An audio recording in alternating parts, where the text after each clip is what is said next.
Hello, hello everybody. Hello, sir. So did you have a look at the proof? Because last time when I took the proof of Schuzenberger, very few people actually understood it. So since then, have you had a look at it? I looked at the proof seems fine, like each step seems fine. Yes, I am convinced that this step works, but I do not get a You're whole not, big picture why you're this not. works. I can't hear what you're saying. I mean, I can hear, but I can't understand what you're. Can you hear now? Yeah. Hello. So I'm saying, I had a look and I follow each and every step. Like I am convinced that okay, the next step is right, the next step is right, and so on. But Yeah. the issue is I couldn't get the whole big picture why this is working. The intuitive idea I didn't like clearly get. As in, I won't be able to do it again on my own. Uh huh. So I'm not sure what is the issue. Yeah, but the idea was very simple. All what we are doing is that uh, so we need to have an induction parameter on the monoid, and the J ordering is the best induction parameter on a monoid. Okay, because it gives you naturally way for structural induction. You can take an element and you can prove the claim for all the elements which are J above it, and then you use that information to prove that the claim holds for the present element, the given element. Yeah, and the given element can always be written as a product of all the elements which are J above it. That's the idea. I mean that part is fine, but the computation of the R equivalence of A, that part was a bit uh, unclear. But Yeah. I guess I'll have to like So myself you do had a two look at three the times. paper. You had a look at the paper. Yeah, by Thomas Kolkumde, yes, I did. Yeah. I will So not recommend the proof in the book because in the book, what Jean-Ric does is that he presents always the original proofs. Even for J equal, I mean for J trivial also he gives the proof of Simon. But Schurzenberger's original proof is very condensed. All the steps which we are doing in multiple steps, like writing in J equivalent, writing the expression for J equivalent, J equivalence, and then R equivalence, then N equivalence, and finally H equivalence. It's done in one step in Schurzenberger's original proof. mm, okay, I have not seen the original one. I just saw Thomas Kolkumde one. Yeah, And this is what you had suggested. Mm. yeah. So I recommend everybody to go through that proof once more, and if you still have is having problems, then I will take that proof once more. Okay. Okay. Because the whole purpose of this course is to understand one purpose of this course is to understand social measures there.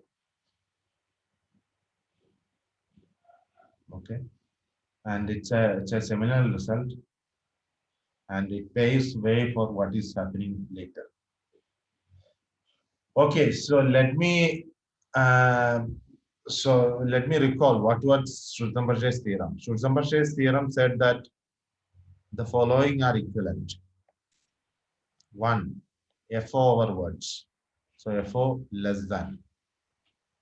Then star free regular expressions.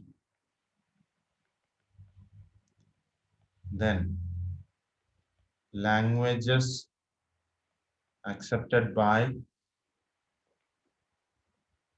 periodic monoids. Four, languages whose syntactic monoids are periodic. Then 5. So, excuse me. Yeah. Hmm. Yes. Let's do. Yeah, so this is for finite words, right? Is there a similar proof for infinite version as well? I know like the theorem itself stands, Yes. So but this proof yeah. holds for uh, almost all this one. For instance, omega words, by infinite words. By infinite words is you take omega star, which is the reverse of omega. Okay, so -1, -2, all the way to, and then you concatenate both of them. So you will have the order type of Z is called by infinite words. Okay, so omega word by infinite. So you're Yeah. so you're saying that a similar proof using induction on the J order will work for omega and by infinite words as well. So the proof on all these things will be slightly different. I'll explain why. Uh, just hold on. Then Sure. countable linear orders. So countable linear orders. So omega words by infinite words are all special cases of countable linear orders. Yeah, countable linear orders are words, not words, like linear orders whose domain are countable.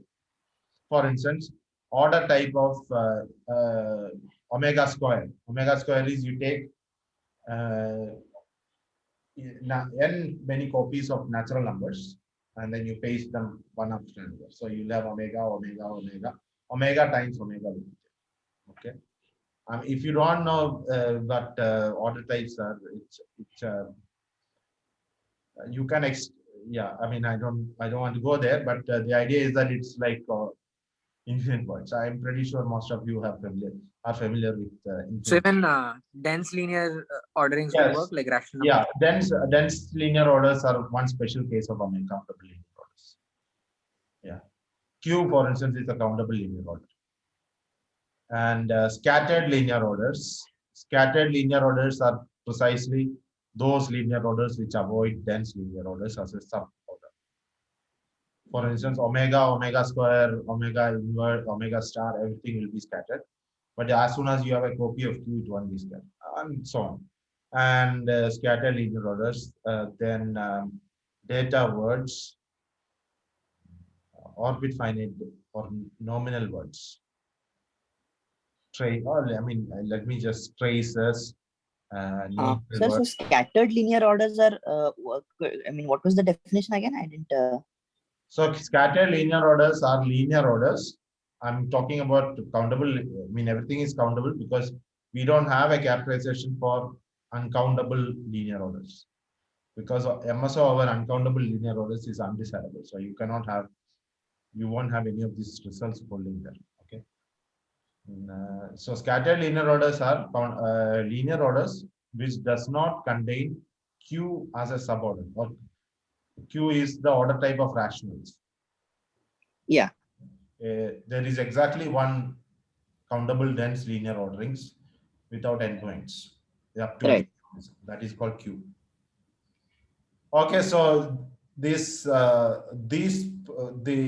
theorem, whatever I have written here, holds for a lot of things. But in each case, what we call what is the aperiodic monoids and syntactic monoids, you will have more things there, because when you are talking about omega words, you not only there are finite concatenations, there is an omega concatenation. Yeah, because you can take omega a number of finite words and concatenate them. That number can be infinite. Yeah? You can concatenate a1, a2, a3 up to infinity, to omega. So what will happen is that if you want to accept if you want to have an algebraic mechanism, so one thing about all these things is that it's very rare that you have an automata model for these things. Okay, usually what happens is that as soon as you move away from for this thing, you have automata omega words. You are all familiar with automata for omega words. Bushi automata, Muller automata, Rabin automata, yeah, and so on. But these things, you don't have automata because it's not very clear. Automata can only work when there is a successor relation. So these things you don't have automata. And traces you have automata. Nominal words also you have automata. But more of other things you have only algebraic accepting mechanisms. And then what you will do is that accepting mechanism is somehow will be extending monoids. You will have more operations. So for instance, for omega words, what happens is that you will have, if you want, if the algebra for omega words will be S set S, then there will be a dot. So S with dot will form a semigroup, and then you will have an omega power operation. So it will be denoted as omega. Okay, so omega is an operation from S to S. And what it does is that it takes a monoid element and traces it to A power omega. Okay, and so these things will be are called Wilkie algebras.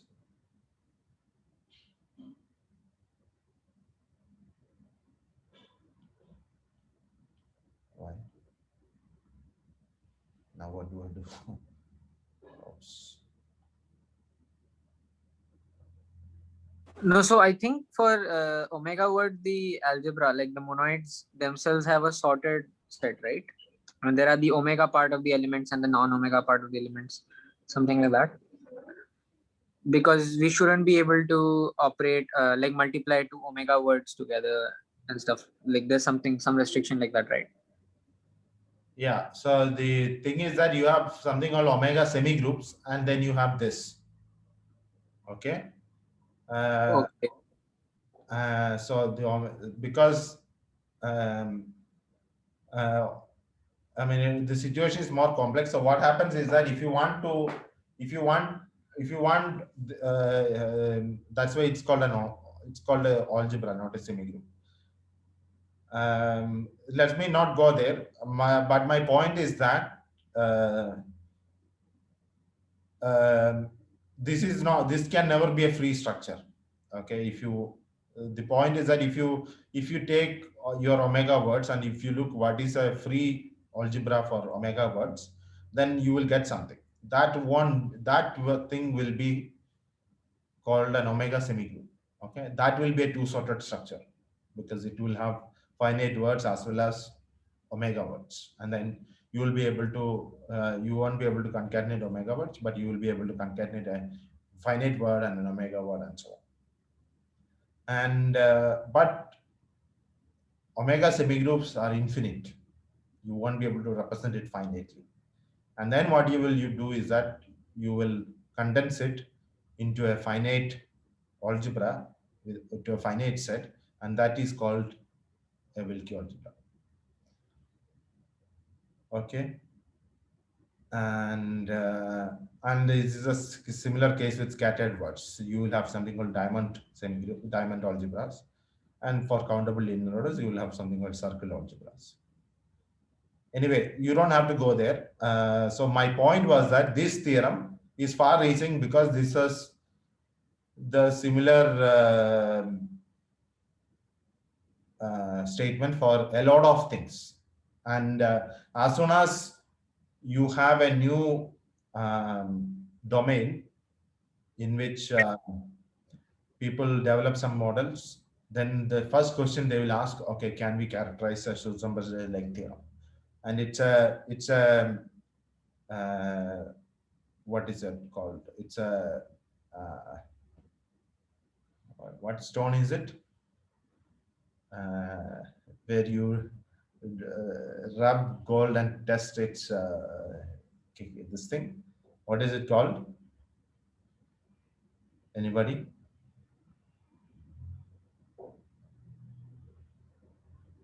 Okay, I forgot.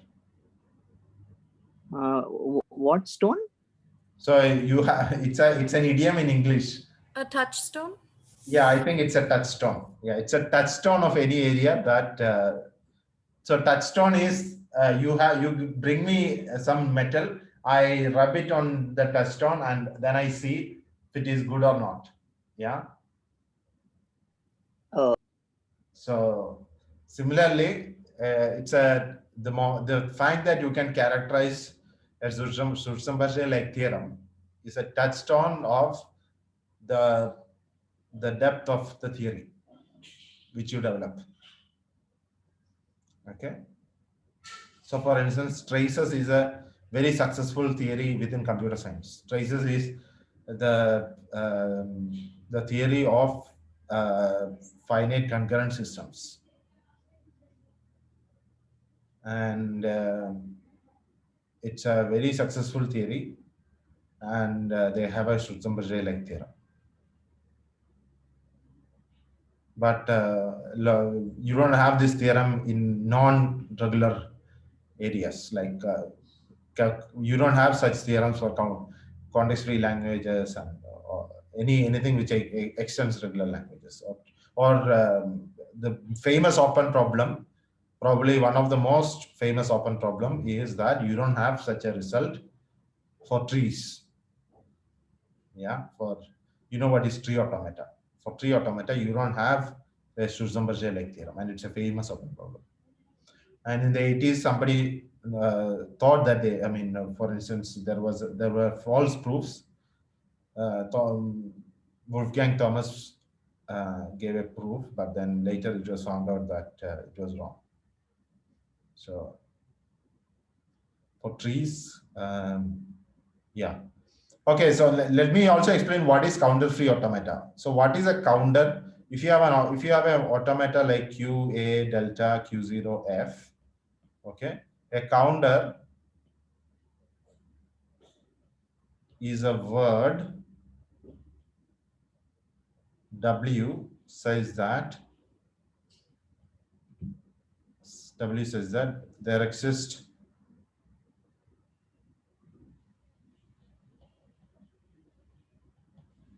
states. Let me call it Qi0, Qi1, Qik. With k greater than 1, such that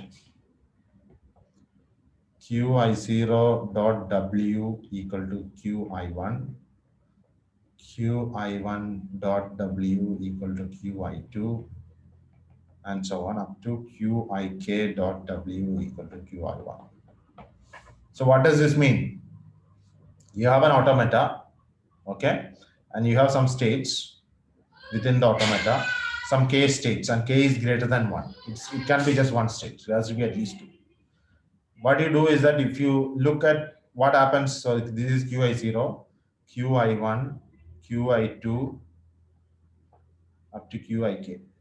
If I look at, and this is a finite state, it's a DFA. Okay, this is a DFA.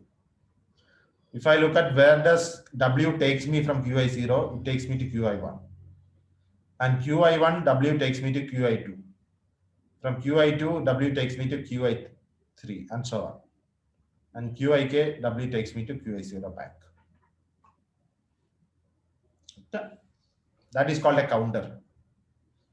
It is called a counter because usually when you have in flip-flops and things like that, you have,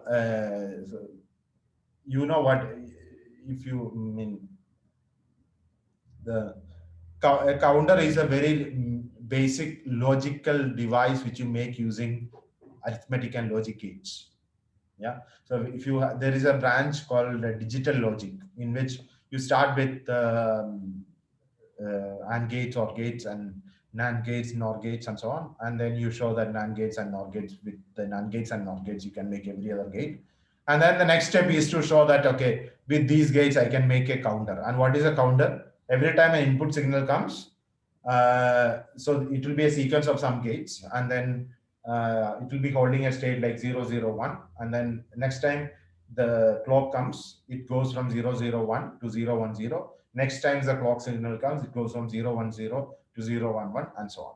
So similarly, here W is like a counter. The moment you get W, you go from Qi0 to Qi1. Then you get a W, then you go from Qi1 to Qi2, and so on.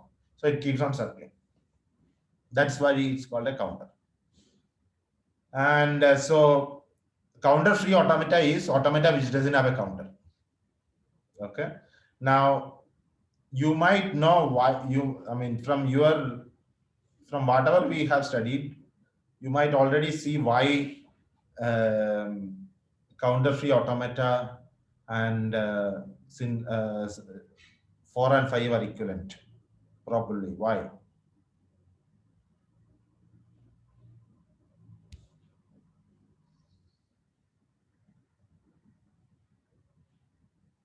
Any idea? Well, so I mean, the diagram kind of looks suspiciously like a periodic monoid if you just consider the push of each state. I mean, something like that. Yeah. So basically, what you will be able to show is that if you have a counter, then if you look at the transformation, the transition monoid of this automata, then you will have a group, a subgroup which divides that. Okay. You remember what is monoid division? Monoid division is homomorphic image of a submonoid. That is what a division is. So if you have a counter in your automata, then you will be able to show that there is a group which divides the transition monoid of that automata. Okay, I'll leave you to figure it out. It's not that complicated. So therefore, that is because this w square, w power 3, that will be the subgroup which divides this monoid, the transition Oh, monoid. right, because W is like inducing a permutation, cyclic Yes. permutation of the elements. It's a Exactly. cyclic group. Exactly. Okay. Okay. So therefore, the fact that you have a counter-free automata, and you already know aperiodic monoids are, when you say aperiodic, that is equivalent to saying that it is group-free and it is H-trivial. These three things we showed that it is equivalent. So aperiodic monoids and counter-free automata, that is how you get the equivalence. Okay, I'm not going into counter-free automata today, but you will be able to do it as an exercise.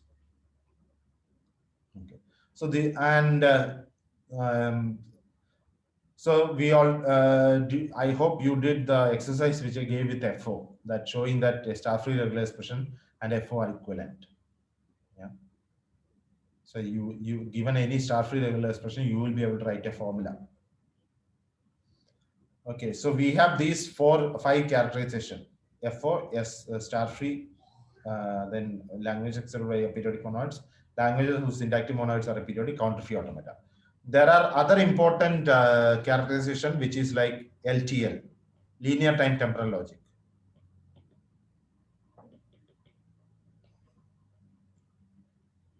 Temporal logic. Okay, what is this? This is the logic of model logic which using the modalities until, then future, global, next, etc. Okay, so what is this? For instance, if I want to write something like a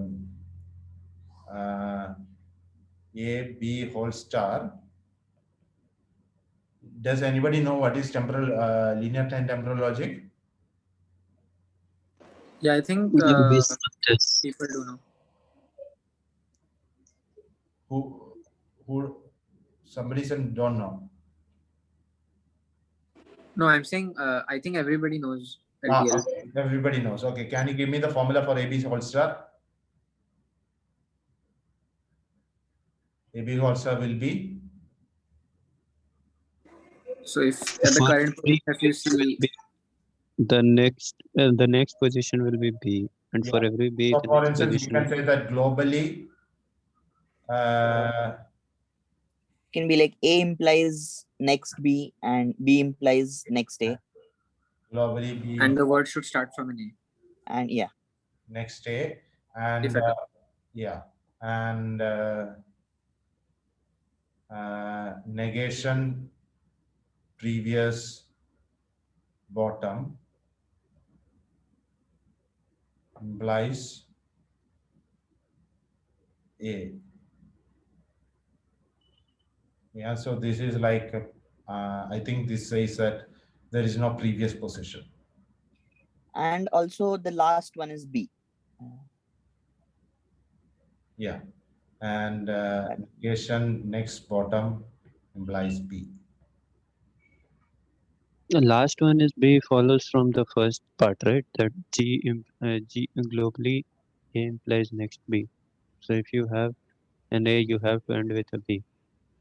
But that forces the word to be infinite, right? That I mean, that will only be true for infinite Yes. words.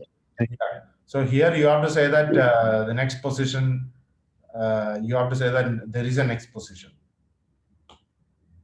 So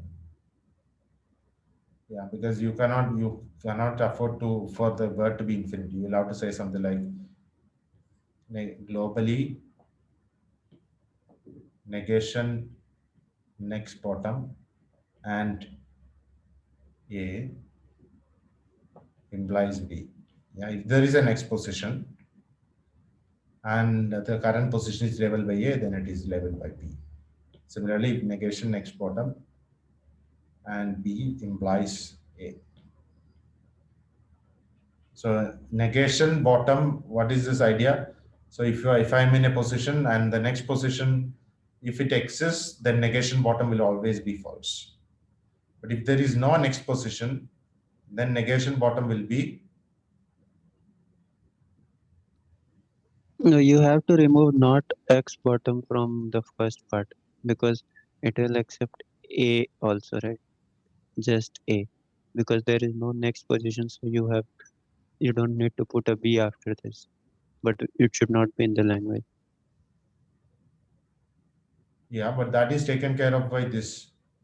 Last, yeah, okay, fine. Yeah.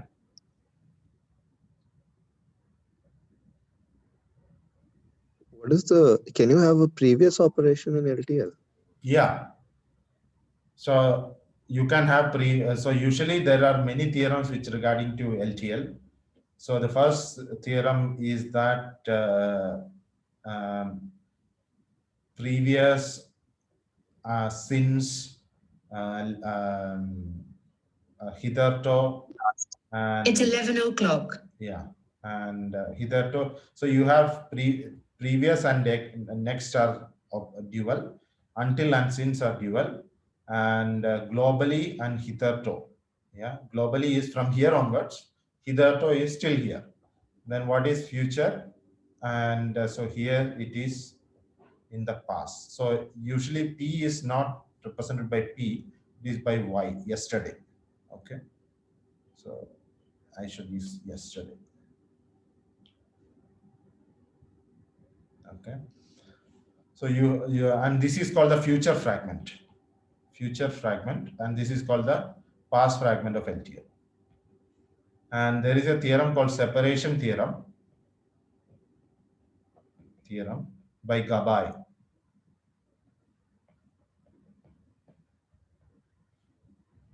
Okay.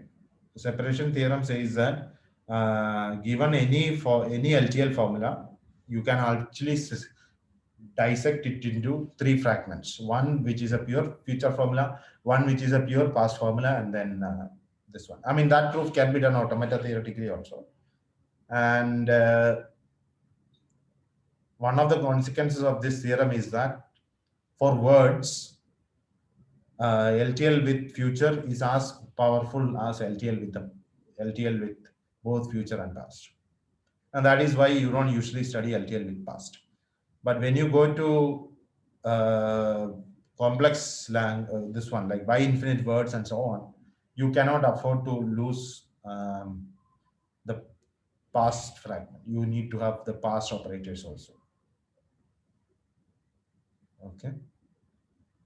So the equivalence is even true for bi-infinite words, or maybe dense, like countable linear. Yeah, and that is what is Kahn's theorem. Okay. Kahn's theorem. Kahn was a philosophy student, but he proved in 1967 one of the main cornerstone result for model logic, which is that FO over linear orders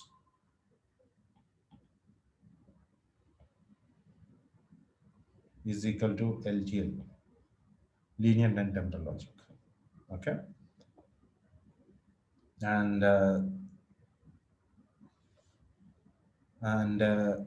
you have to imagine this is not just yesterday. So this is the LTL which we have currently written is using only the discrete modalities. It only works over um, scattered orders. Yeah, you need to have next, and you need to have yesterday, and so on. If it is if you talk about, but this theorem says that FO over linear orders, for instance, even on rational numbers, FO on linear orders will be same as LTL, and you will need more connectives, and I mean, yeah. So even on linear orders, it is true, and this is known as Kamp's theorem. Okay, and so you, as you can see, that Schusterberger's theorem connects a lot of things, connects FO, LTL, star free, and so on. And one of the main applications of Schusterberger's theorem comes from here, which is that for writing specification of systems, one of the nice logics is temporal logic, because it doesn't, it has a very, it is very easy to write specification in LTL. And if you ask what is the equivalent of MSO for in the model logic world, the answer is something called mu calculus. Okay, it is using fixed points, and fixed point logics are notoriously hard to write specification in. For instance, yeah, I mean, I'm not going there. You can look it up. What is fixed point logics? Yeah, and so therefore it is a very good, I mean, it is a good idea. If I have a specification, I would like to know if it can be written in LTL, and then immediately Schusterberger's theorem gives me an answer. What is the answer? Take the specification, which is, let's imagine that specification is given as an automata, and then what I can do, I can actually compute its syntactic monoid. And once I compute its syntactic monoid, I immediately know whether I can write it in LTL or not. Because if it is aperiodic, if the syntactic monoid is aperiodic, which I can check. Yeah, to check if a syntactic monoid is aperiodic, all I have to check is that whether it has a group inside it. So I computed checkbox diagram. If all the H classes are of size 1, then I know that it is aperiodic. And therefore I know that that's automata, there is an LTL formula for that, or an FO formula for that. And this is the major usefulness of Schusterberger's theorem, which is that I can now decide. So that is the word we are going to use. Schusterberger's theorem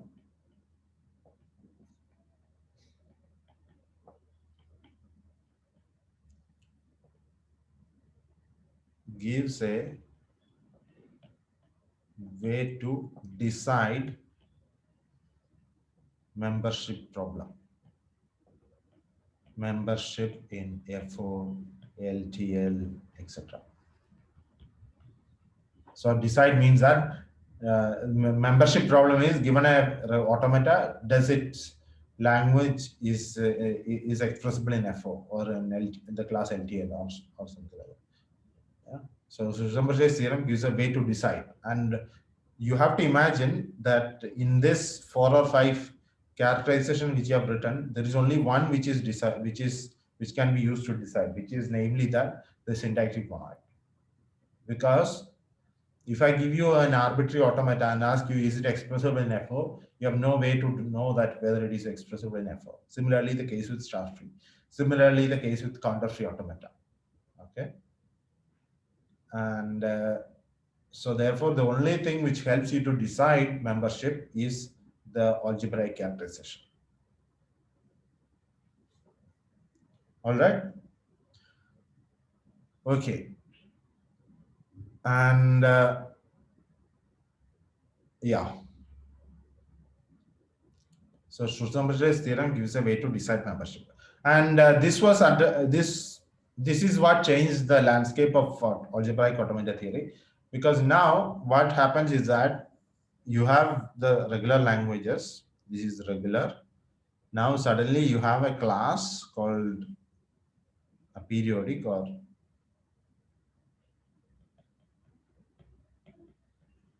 the class aperiodic, which is a strict subclass of regular and which has a lot of nice properties. And this class can be decided. Yeah, decidable class. And then people started wondering, okay, that's very nice, because now within regular you have a nice class called a periodic. Are there other classes? And are there other classes? They started exploring these questions, and there are lots of other classes, and there is what is the best way to study or enumerate these classes. And that is when somebody named Samuel Eilenberg, he is a very famous mathematician. He is the one who pioneered something called category theory. Yeah, he was an algebraic geometer, and then he pioneered category theory. And towards the end of his life, he came to automata theory. And then he spent a lot of time. And in the 70s, he wrote 2 books called Automata, Languages and Machines.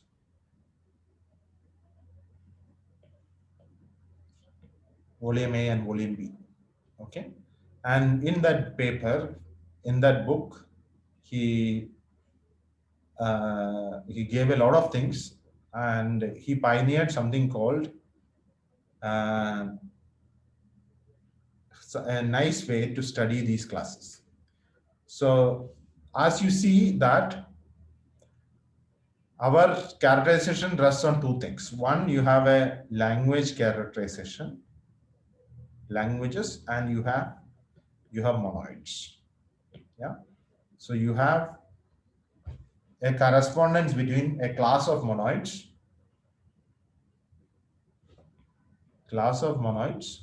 and here you have a class of languages.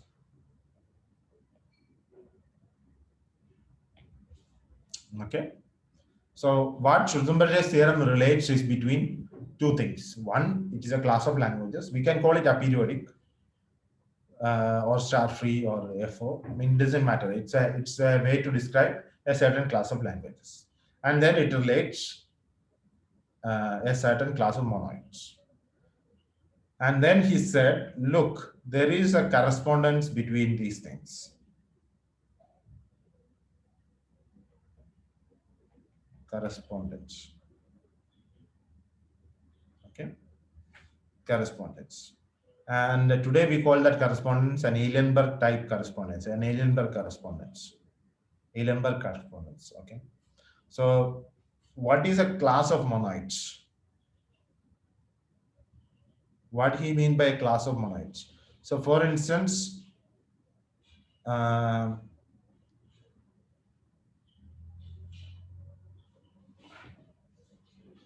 so if you look at aperiodic monoids, and then you have star free. Okay, this correspondence is there. What are aperiodic monoids closed under? They are closed under products. Everybody agrees. If you take a product of 2 H-trivial semigroups, then their product will also be H-trivial. Okay. And submonoids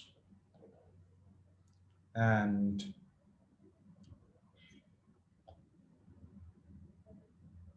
morphisms.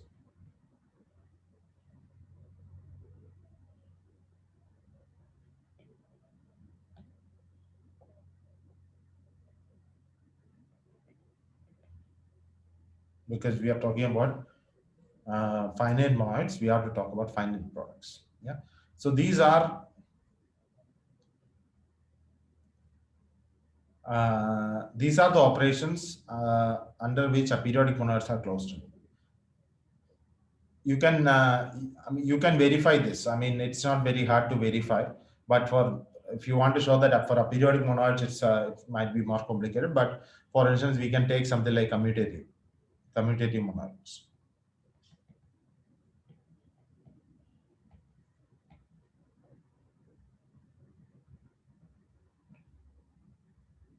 Yeah. If two monoids are commutative, then their products will also be commutative. Two monoids are if a monoid is commutative, then its submonoid will also be commutative. And if a monoid is commutative, any morphic image of that monoid will also be commutative. So such classes are called a pseudo variety.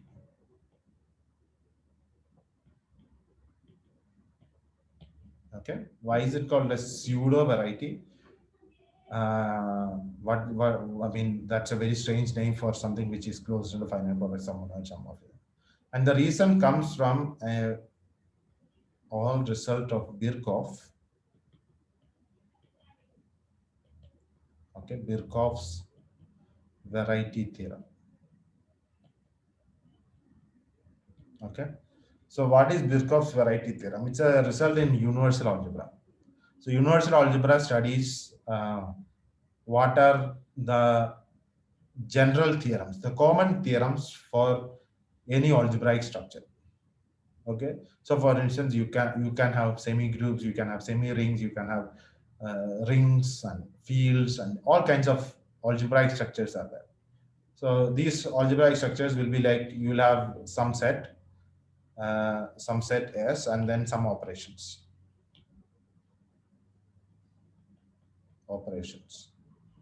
Yeah. For instance, in the case of monoid, we just know that it is a set, finite set. I mean, if it is a finite monoid, it's a finite set M, and then there is an operation which is binary and which is associative. Yeah. But if it is a ring, then you have more operations. You have two operations, which is one is multiplication, one is addition, and so on. So these kind of things is what they call algebra in the branch of study called universal algebra, a set with an operations. And then they study what are the common theorems. For instance, you can imagine that the first isomorphism theorem which we learned when we started this course is a general theorem which doesn't have anything but particular to monoids. It will hold for any algebra. Okay. So for instance, what does that relate? It relates more homomorphism and a kernel. That's what it relates. And yeah. So what Birkhoff said was that, look, if I have some class, if I have, let me call some class like some class called ARB. Okay, I don't know what ARB is. Some arbitrary class. Okay, I have some arbitrary class, but I know that I have a subclass. I take all members of the algebra called ARB, and I consider a subclass which is closed under homomorphism, substructures, and products. Okay. All right. I take a subclass of the algebra called ARB. I consider consider a class which is closed under homomorphism, subclass, and products. And this will be equivalent to any such class. There will be an equation which characterizes it. Okay. Equational. So basically, Birkhoff's theorem says that the equational classes are any class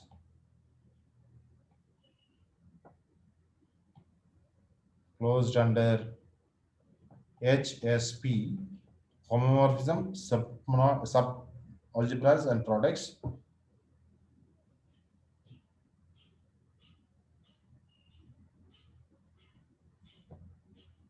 classes closed under equation.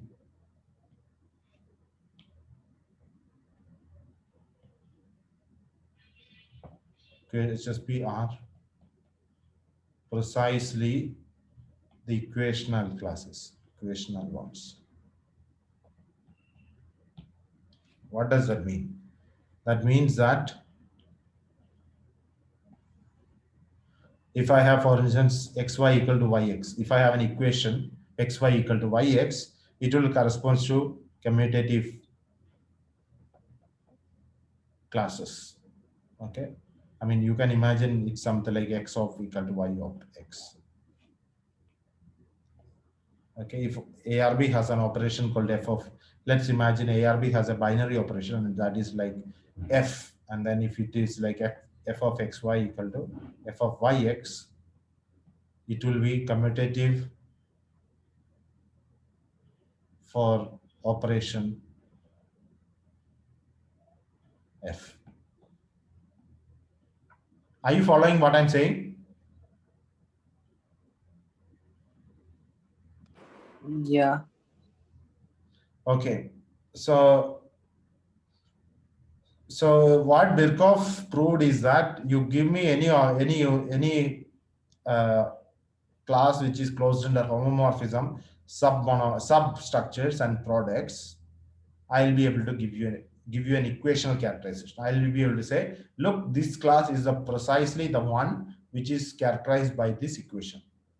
Similarly, you give me any equation, I'll be able to say that, look, this is a class which is closed under homomorphism, substructures and products. Because you can imagine that given two structures which satisfy an equation, which obey an equation, then the products will also obey the equation. Similarly, if a structure obeys an equation, then its homomorphic image will also obey the equation. Okay, you understand what is an equation? It's just the variables will range over the algebra, and then it can use all the operations within that given by the algebra.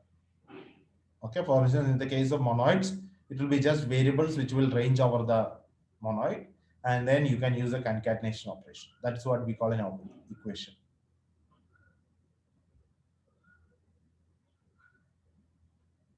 Any questions?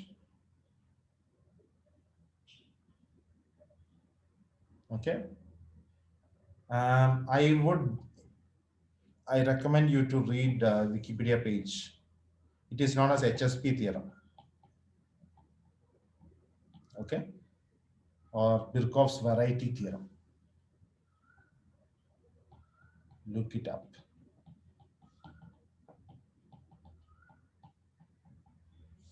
Okay. So Birkhoff proved that there is a general theorem for any algebra. What are characterized, or what are the classes which are characterized by equations. Okay.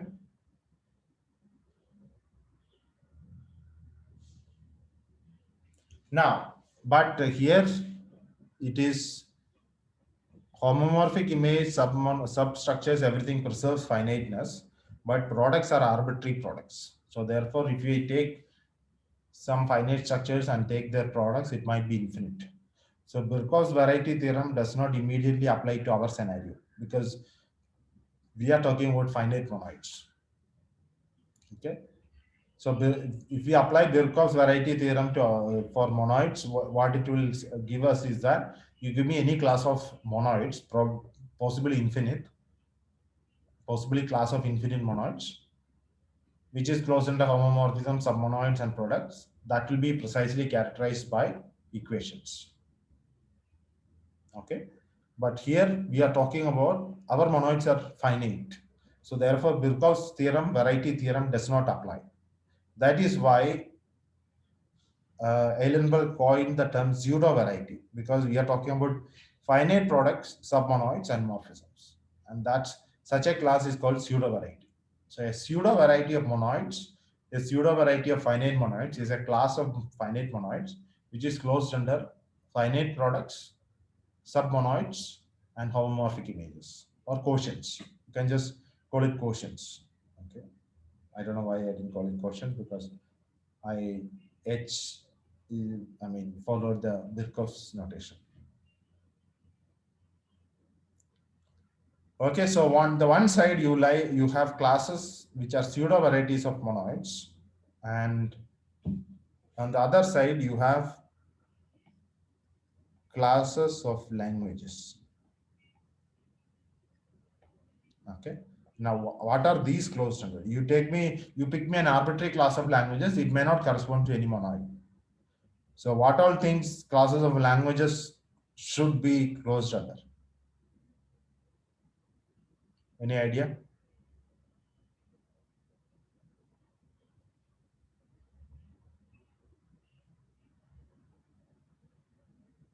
Any guess?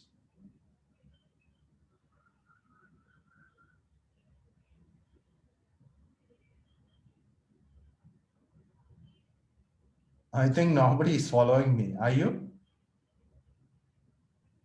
So intersection and homomorphism or something. Yeah. So if I have, so what are we trying to do? We are trying to say that, okay, we have aperiodic monoids, you have star free. Similarly, imagine I give you a class of monoids.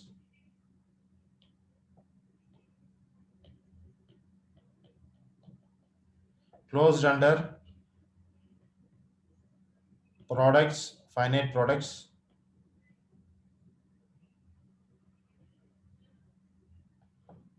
quotients, submonoids. Okay. What should be the class of language?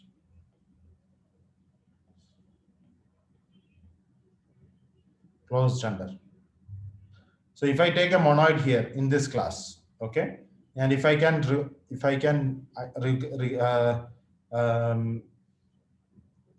have two languages here, L1, L2, okay, then this is accepted by M1, M2. So L1 union L2 will be there. Why? Because they can be recognized by the product monoid M1 cross. Exactly.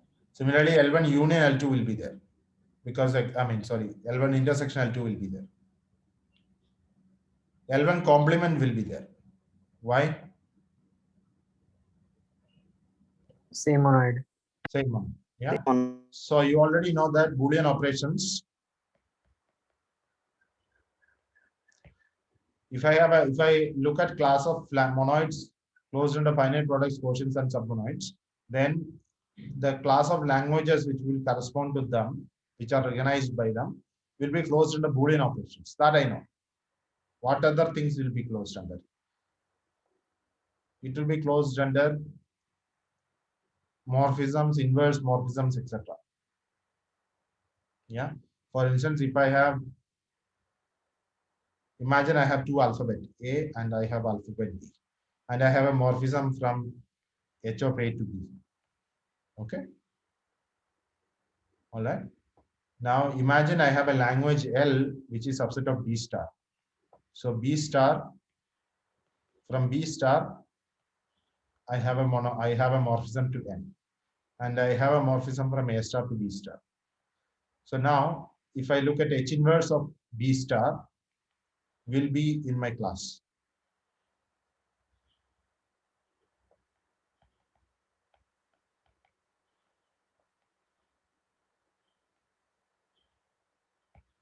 What I'm saying is that imagine I have a language B star, L, which is subset of B star. Sorry, L, H inverse of L.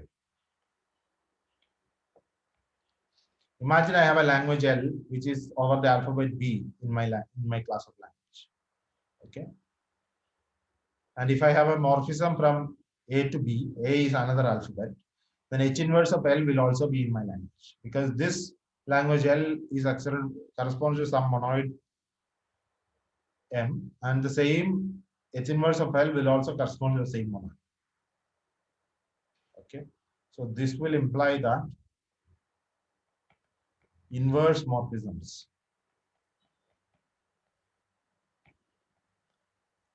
And similarly, if I have L is in my language, A inverse L. What is A inverse L?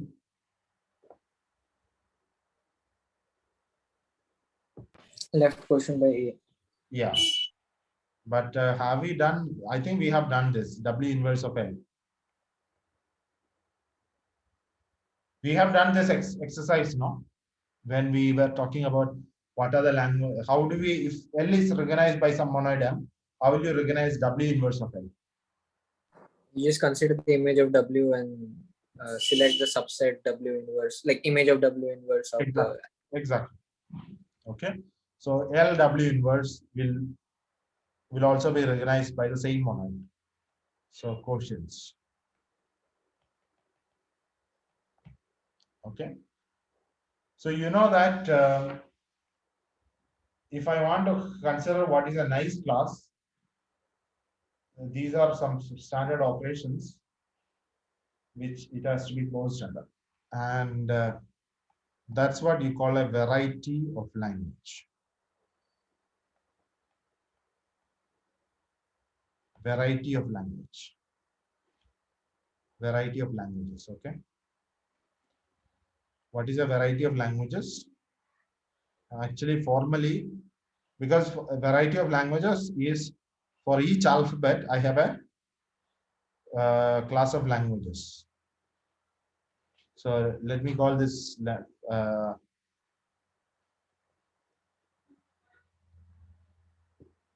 so usually we write it as cal V for variety of languages and bold V for pseudo variety of monoids.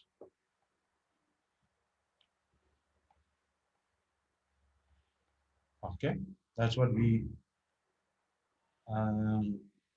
use for variety of languages and variety of monoids. So for each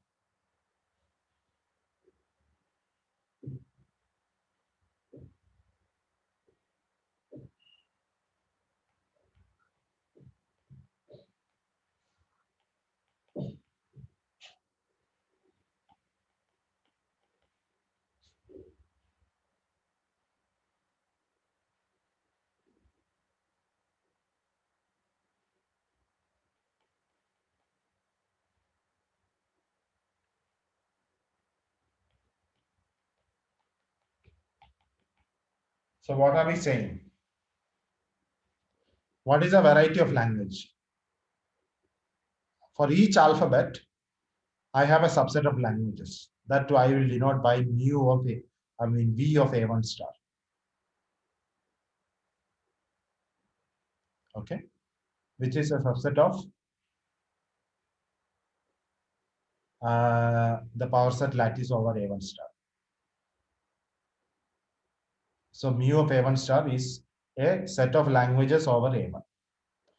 So mu of, V of A2 star is a subset of languages over A2 and so on. So for each alphabet, I have a family languages. For each alphabet, we have a subset of languages AI. For each alphabet AI, we have a subset of languages over AI such that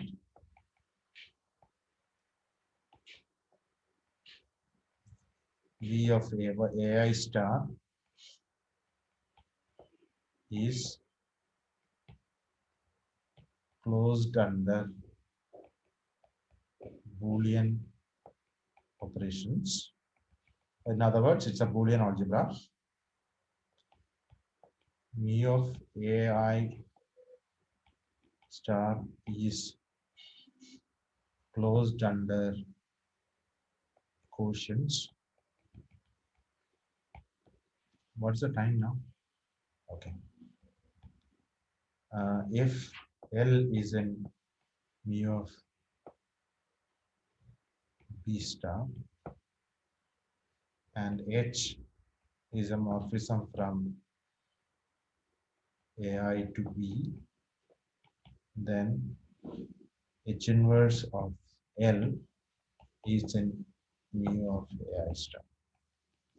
So that means that I have AI, A1, A2, etc. AI. So I have all these classes of some languages, and so for some D, if there is a language L, and if I have a morphism, from AI to B, then H inverse of L should be in this class. Are you following what I'm saying? Okay. Yeah, that's it. All right.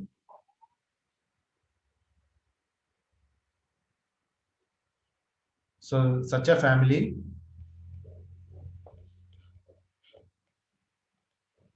is called a language variety.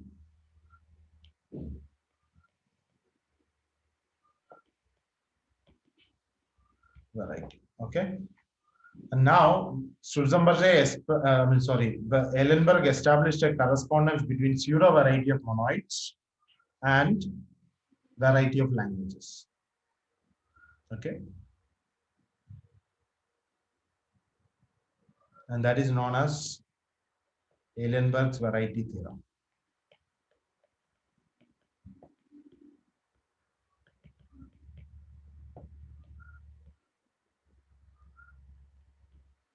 So what does that say? There is a correspondence between varieties of languages and pseudo varieties of monoids, finite monoids.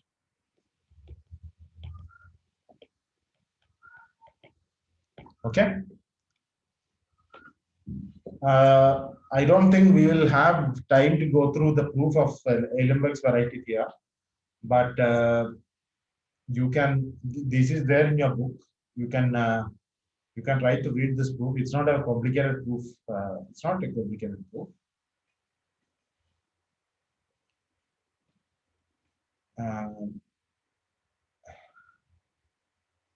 Okay. I hope you. I mean, I can understand that you're. I mean, it's not very easy to. It's So, yeah. is it clear that this only applies to subsets of regular languages? No, right? Oh, these are subsets of regular languages, because every language recognized is regular because it's recognized by a finite monoid. Okay, but if you look at the left-hand side of the language varieties, Yeah. Yeah. So I can imagine classes of languages that aren't. Yeah. So I can't imagine it, but I can imagine the possibility of. Yeah. Yeah. So I have varieties of languages here. Okay, and I have pseudo variety of monoids.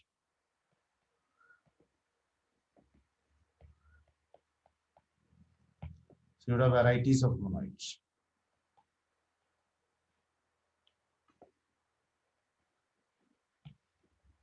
Okay. Now I have a correspondence from here to here. What is that correspondence? I take a language L. I construct its syntactic monoid M of L. Okay. So this is a way, and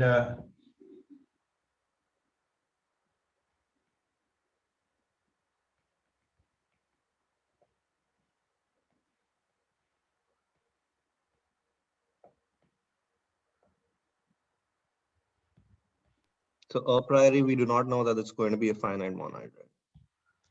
no. If So we start with a variety of language, with a language variety. yeah. So if you see, the point is that we know by that theorem, Myhill-Nerod theorem, that you get a finite monoid if and only if you start with a regular language. Right.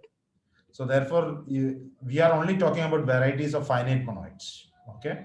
So the moment you start Sorry, with, on the left, when I'm talking about variety of language, there I don't even know yet. I mean, I don't need to care about regularity, right? I'm just thinking of something that's closed under the things that you mentioned above. So a priori, I wouldn't expect it to be correspond to a finite monoid.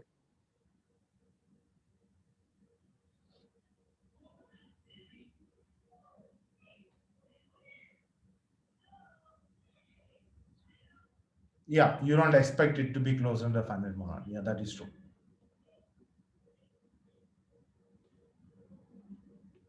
Let me try to convince you. So if I mean, if No, the but correspondence, if I remember it right, the Ironburg's variety theorem itself states that you consider varieties of regular languages. Yeah, so the point is that you will get only a correspondence if you have finite monoids on the right hand side and subset of regular languages on the left hand side. If you start with some arbitrary set and then you compute its syntactic monoid, if you only start with the regular set, you will get a finite monoids on the right hand side. Otherwise, you will get an infinite monoid, and you will fall out of pseudo variety of finite monoids. so there might exist languages that are closed under Boolean operations, homomorphism, that aren't regular. I mean, this theorem does not rule that out. Yeah, but for instance, you take RE languages, regularly, um, the Oh, right. recursively enumerable languages. That's closed under. Yeah. No, that's not closed under Boolean. I mean, it's not closed under complementation. But you can take probably. No, recursive would do that. That's closed under. No, RE is not closed under Boolean operation because the complement of RE will be co-RE. No, recursive, RE and co-RE. That will do that. Yeah. Decidable. But then it might not be closed. Yeah, it will be closed and it might not be closed in the quotients. Okay, because you might have to enumerate.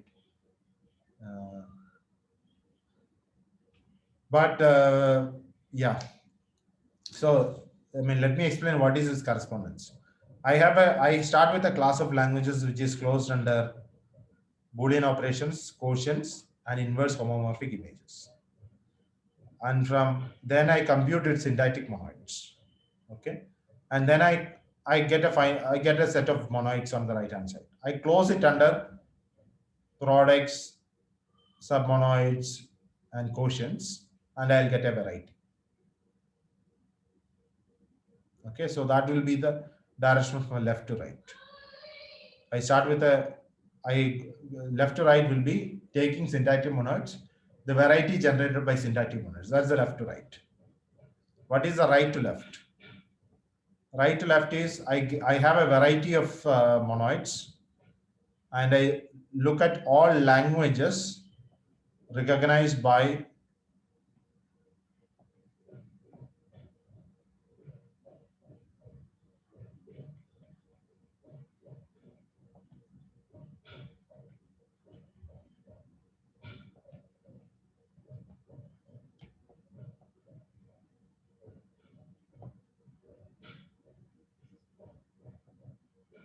let me call it V.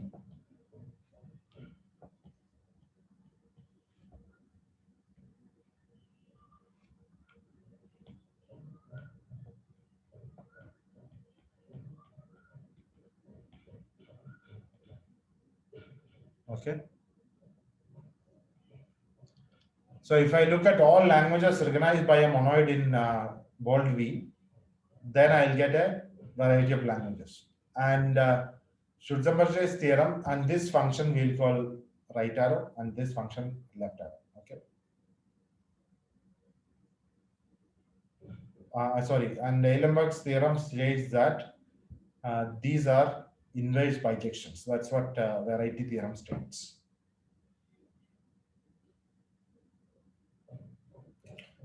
Okay, so if you're not following, what is the gist of what I'm saying?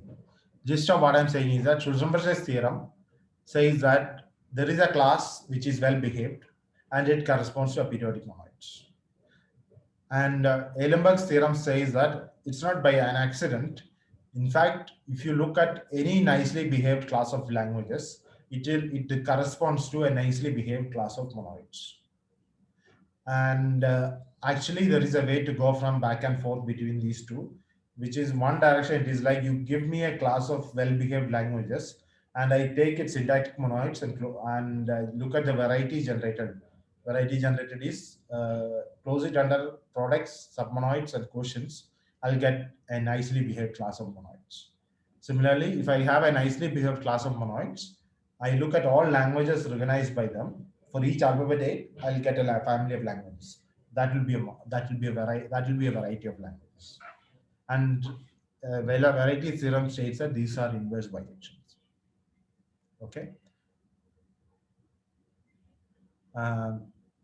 There are some interesting ideas in that proof. And one of the very interesting ideas of that proof is that a finite monoid is any finite monoid divides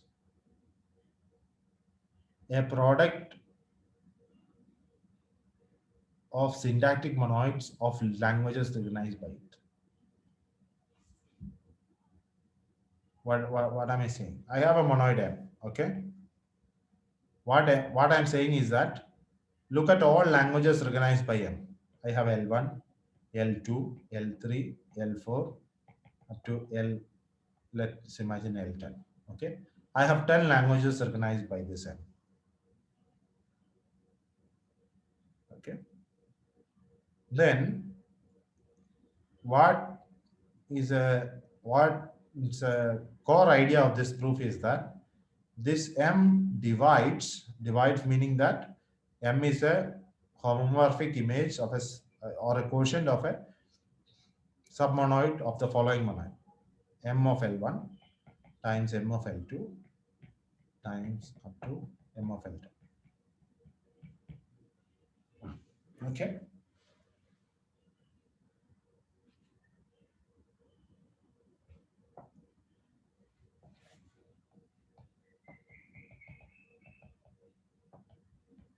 Monoid divides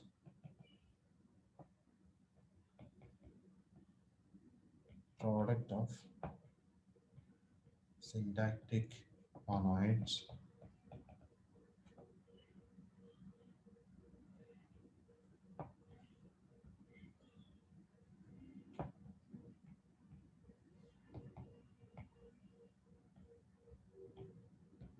So why did I say this? Because it is a natural question. Are every monoid syntactic? Yeah.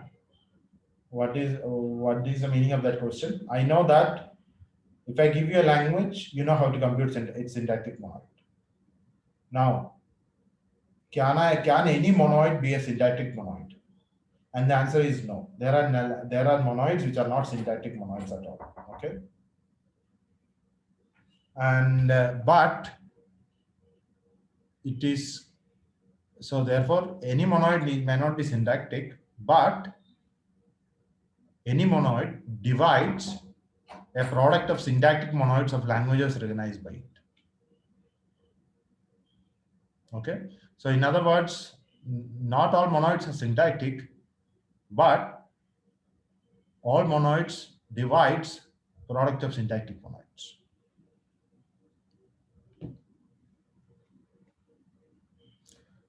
Okay, I don't know if you got much out of this class.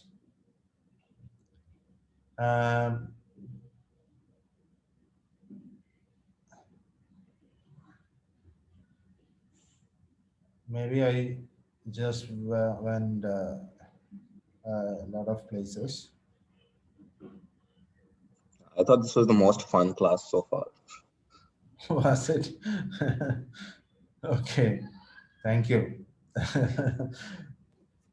All I right. think this class was like a overview of like the general lay of the land as such, as to what we're trying to, like a big picture kind of class. This was very interesting in that sense, I guess. All right. Okay, but we have to prove something also, yeah. So today nothing happened in that direction. Okay, so anyway, so my point was that variety theory is so they, yeah. To conclude, my concluding remarks is that the objects of study in algebraic automata theory are not monoids themselves, but classes of monoids and classes of languages. Okay, and so the object of study are are classes of them, not individual ones, but classes of them. And so you will start naming them, and you know that it makes sense because if I name the variety which corresponds to a periodic monoid is called capital A. Okay, A is the pseudo variety of aperiodic monoids. And typically in algebraic automata theory, we are interested in how equations which are rating, for instance, A star D equal to A, something like that, you know. If I take the semi-direct product of the periodic monoids A and variety of pseudo variety of definite semigroups, then I get A back, something like that. Yeah. So this is what this is what is considered like a non-trivial statement in algebraic automata theory. Okay, this may not be non-trivial statement. This is just saying that FO plus 1 is subsumed by FO less than. Yeah.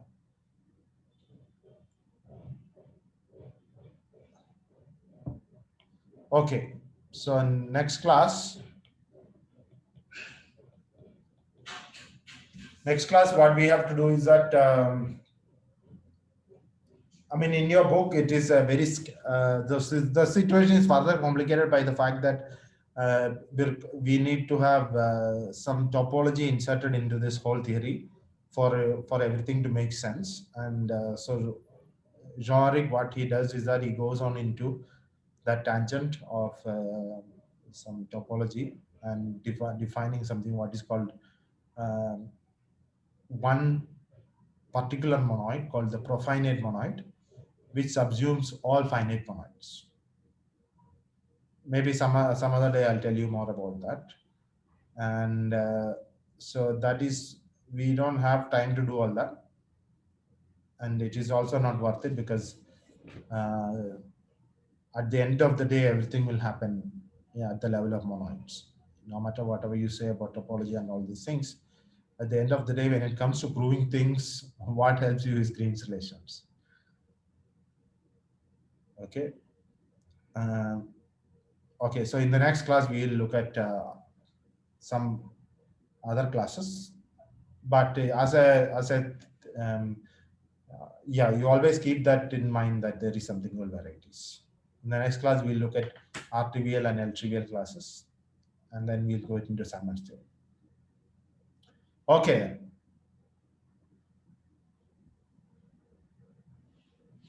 Any questions?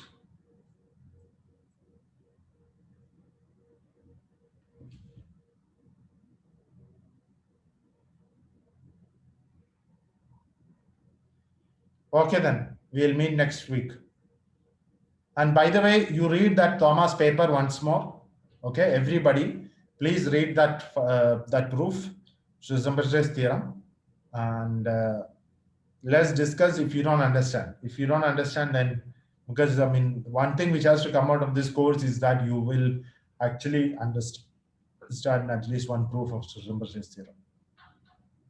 So I had a question about the presentation thing that you asked. Will it be assigning papers for people to read? Yeah. Will you be doing? Will you be doing it soon? Yeah, I'll do it next week because I have some other stuff to finish and submit. So as soon as I finish and submit, I'll give you this. Yeah. Sure, And sure. in the meantime, you can also look around. I mean, I wouldn't like you to do individually because that will be very difficult. Maybe what you can do is that you can give me some partner's name. You can make groups, and I'll assign a topic because uh, it may not be easy just to read oneself and understand. Okay, so I can give you some list of things I have in mind. Okay, uh, so one is variety DA, the variety of uh, aperiodic monoids whose regular D classes are aperiodic subsemigroups. Okay, this is called a jewel of automata theory.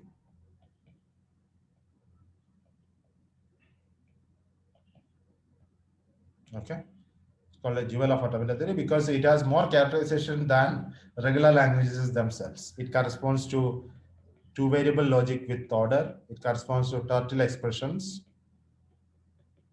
Um, then it corresponds to unary temporal logic, the temporal logic LTL with without until and since. And then there are so many characterizations. That's one. So in this case, for variety DA, there are multiple sources. Uh, mm, this is one. You can read about it. There is a paper by Pascal Tesson. And then there is a paper by Therian.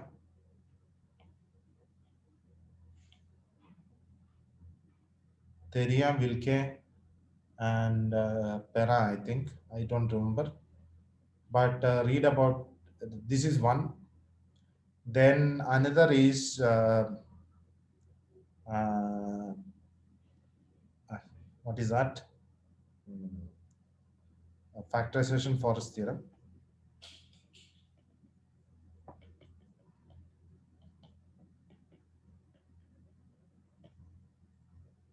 Okay, this is by Simon. But you can look at modern proofs of this. There are several modern proofs of this. Thomas' proof has some problem. So Kufleitner has a proof. That's one. Then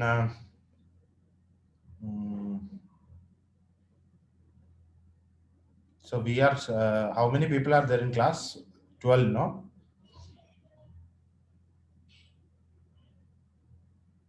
So I will need 4 semi-direct products. Right now there are 10 people Right now there are 10 people attending the class. Okay, so semi-direct products. And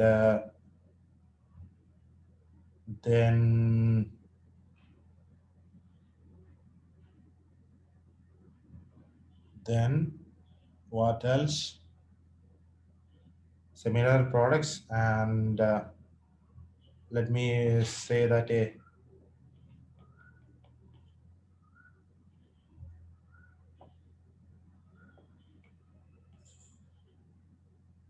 and onwards will be too much. So if there are 10 people, I think we need only three proofs. I think 3 is enough.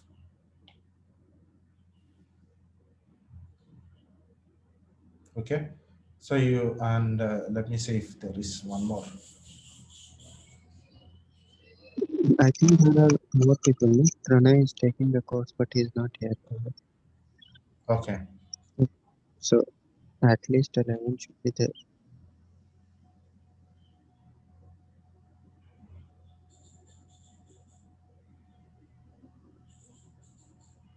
Excuse me, are we supposed to present in groups, or are multiple people supposed to present the same proof? You are supposed to present in groups. Okay, okay, okay. Similar products and let me call this one. 1 second. Products and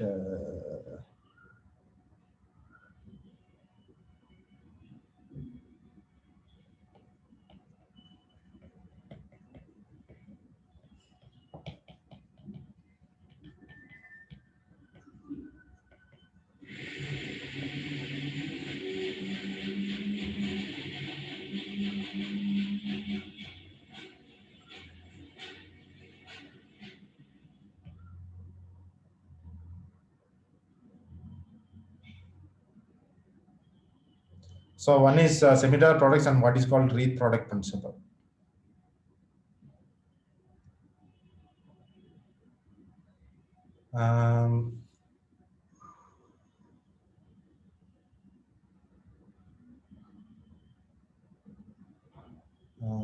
Is there anything else?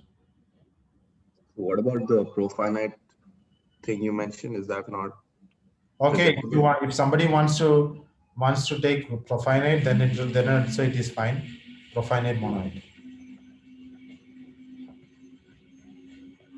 Monoid and identities.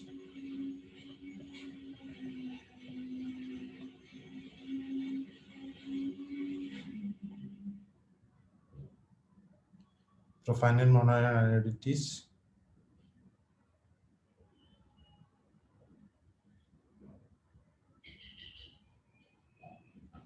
And yeah, I mean, if somebody wants to have some options, then write it here.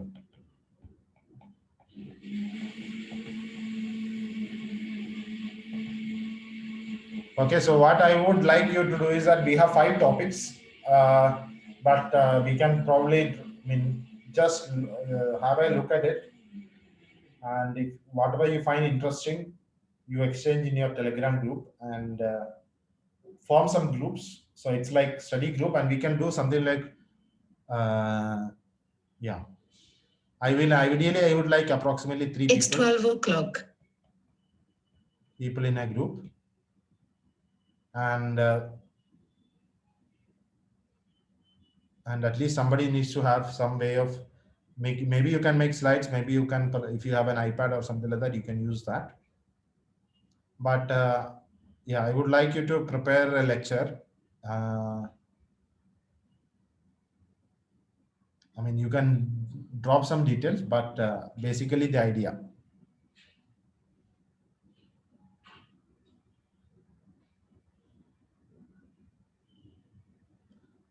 Yeah, maybe like 1.5 hour lecture.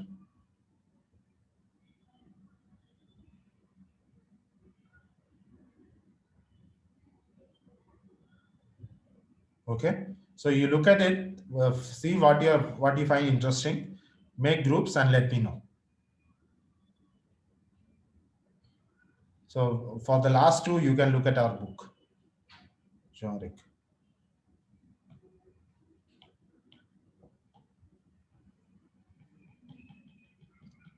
For the last 2, you can look at our book. Okay. Any questions?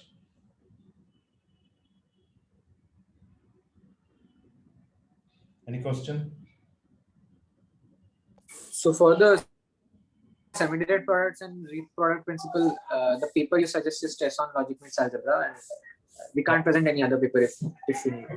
You can present. Okay. You can, but I'm just giving you some paper where you can look at it. But if you have other sources, no problem.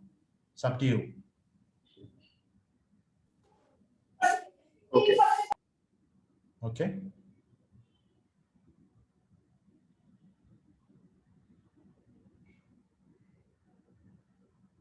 All right.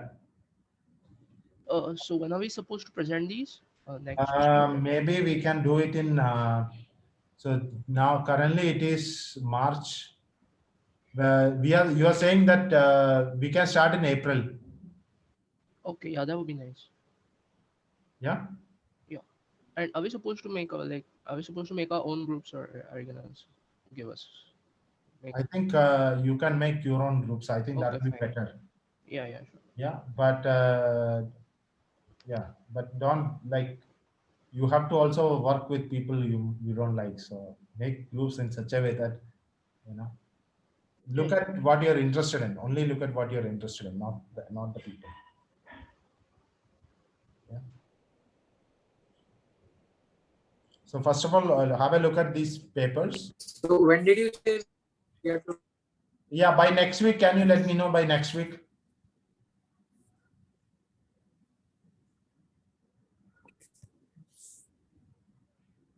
Next week. Hello? I can't hear. Yeah. I heard. So next week, all of them, all of us. Yeah. So by next week, let me know the groups, and then start working. And maybe we can get rid of the quiz and the second quiz, and include this as a parameter for the grading. Yeah.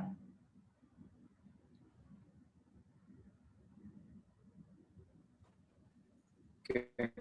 Okay then.